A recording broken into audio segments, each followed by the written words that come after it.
before the sun rises. Old sneakers on dreams in your stride. Breathing deep, just taking it slow. Rain or shine, you still show. Maybe it ain't fast, maybe it ain't loud, but you're moving forward and that's what counts. Keep running, even when it's hard. 1 foot, 1 beat, 1 faithful heart. The road gets long, the days go quick, but years from now you'll be glad you didn't quit. It's not about pace, it's about the ride. Keep running, you're building your pride. As a carbon-plated super shoe, the Anta Rocket 7 Pro checks a lot of boxes on paper. It has carbon plate, it is very lightweight, it's designed with race intentions, and you can get it at a price far lower than most super shoes out there. According to Anta, this shoe is designed for competitive running, speed training, and track workouts for short to medium distance runs between 3 to 10 kilometers. So expectations are clear. This shoe is supposed to be pretty fast. I have run in the Anta Rocket 7 Pro twice, 5 and 7 kilometer runs, and honestly, this one was disappointing. Firstly, I will give credit to where credit is due. The quality of this shoe is pretty high. Very nice material, great finishing, neat modern look. So from a pure craftsmanship standpoint, this is a well-made shoe, especially as a budget super shoe. But of course, those are not the only important points. Performance is key, and does the performance tell a different story? Let's start with the upper and feet. In this one, they use an engineered knit material. It is pretty lightweight, very comfortable around the feet, especially in the midfoot and heel areas, and very breathable. However, this material has zero stretch. So while it doesn't feel particularly tight, my forefoot still feels caged. That was my first issue as soon as I laced this up. My toes didn't have the freedom I expect in a shoe for fast running. And there's also a thick TPU in the toe guard area here, which honestly feels like an overkill for a racing shoe. It adds stiffness where you don't want it. Modest collar and heel counterbanding, which feels fine. A light TPU insert in the heel adds some structure and stability.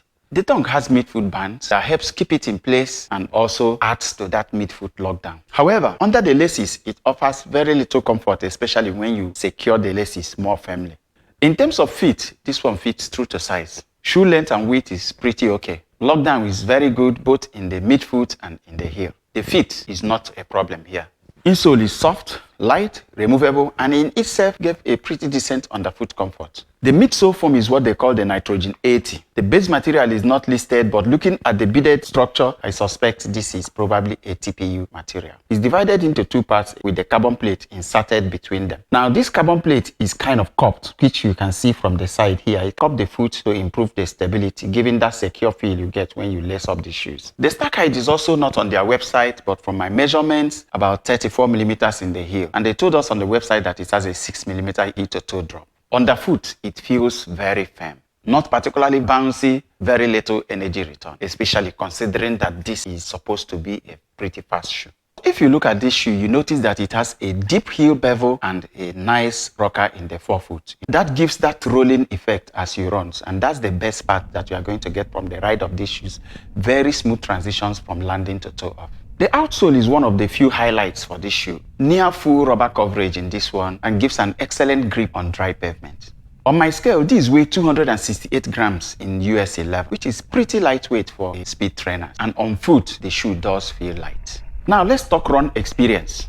The best things about this shoe are they are light, decent stability, and they give very nice grip on dry pavement. Everything else is rather disappointing. The ride is very firm, lacking cushion and responsiveness. I could barely feel any significant bounce from the foam. Despite having a carbon plate, I barely felt it. No snap, no pop, no excitement.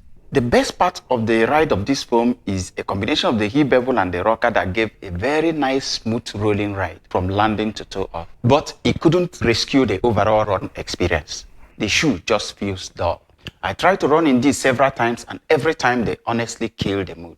For a shoe that's supposed to be about speed, that's a big problem. You will get more comfort and more speed from non-plated shoes of even similar price, like the Chiadan TG Plate, Lening Red Hair 8 Pro. Even other budget Chinese carbon-plated shoes like the Irons Van and One Mix offer much better ride than this. So if you are looking for a racer or a speed trainer, I advise you better skip this one. At this price point, there are simply better options, plated and non-plated.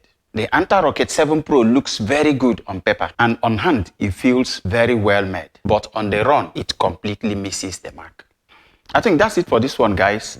If you like honest, no hype takes on value running shoes, please hit the like button, share, and subscribe. Let me see you in the next video.